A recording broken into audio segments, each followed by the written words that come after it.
It started out just like any other spring break.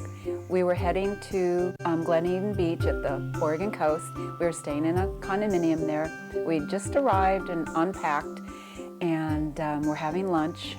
And I was cleaning up after lunch, and the boys headed to the beach. And moments later, I heard screaming and yelling from people that were on the beach, and I raced out there.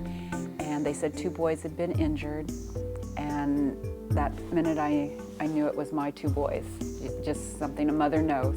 It was my 2 boys.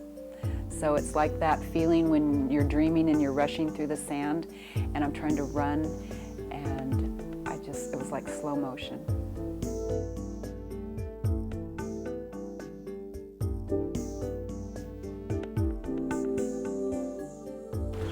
We saw a log sitting there, and we just, kids trying to have fun, and just kind of play on the log.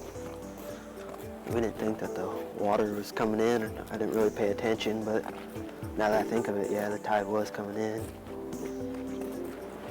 It's like we kind of turned our back to the ocean, and the waves just kind of snuck up on us, and we were just playing on it, and then like a sneaker wave, a bigger wave came up and it hit the log, and it knocked him off it, and it rolled over him. The people get in trouble are very frequently people who don't live here, and right on this beach, 2 years ago, I was handing out beach safety information, talking to people, and we pointed out that the tide was coming in, and a lady, an adult lady, said, "The tide comes in, does it do that every day?" And we said, yes. As a matter of fact, it does it twice a day, every day, and this was news to her. So the problem is people from elsewhere who are not aware of what happens in the ocean, etc., get into trouble because of not being aware.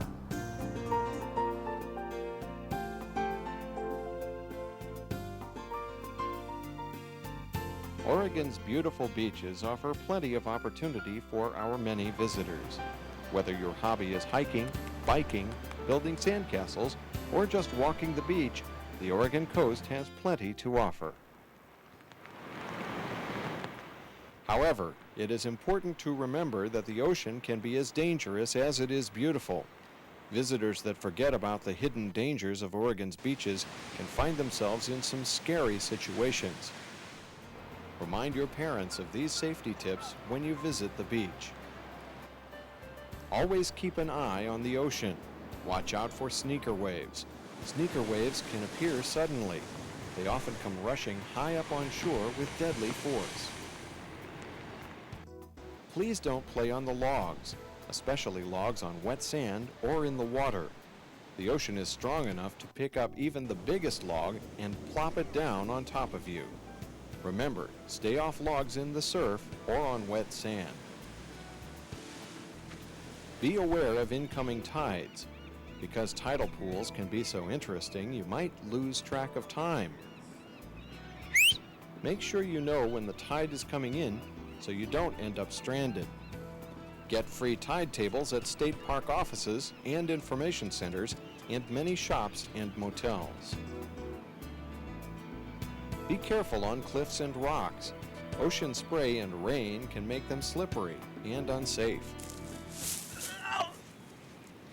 Stay on the right side of all fences. They are there for your safety.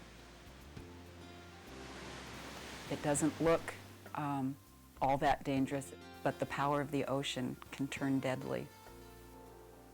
What I found out was that there was a log on the beach, and I could see it, and apparently the boys were on the log, and a sneaker wave came up and rolled the log.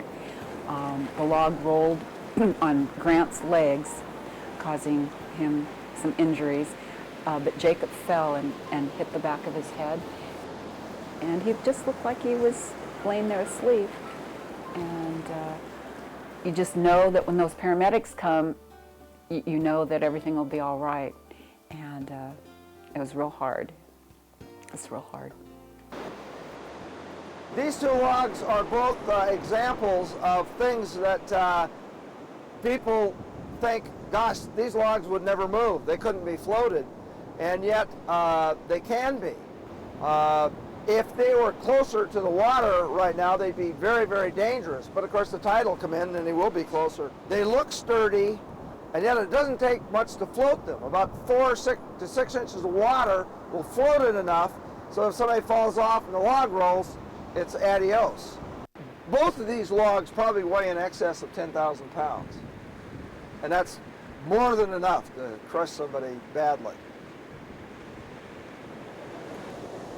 We like people to come to the coast, enjoy themselves, play on the beach, but they need to play safely, and there are certain rules that should be kept in mind. The biggest rule is to don't turn your back on the ocean. Be aware of the fact that the next wave could be much higher than the last one, or any in the last 20, 30 minutes. And these logs, although they look very stable, a big wave can come in and roll one, and all it's got to do is roll a little bit, and people can be injured or killed.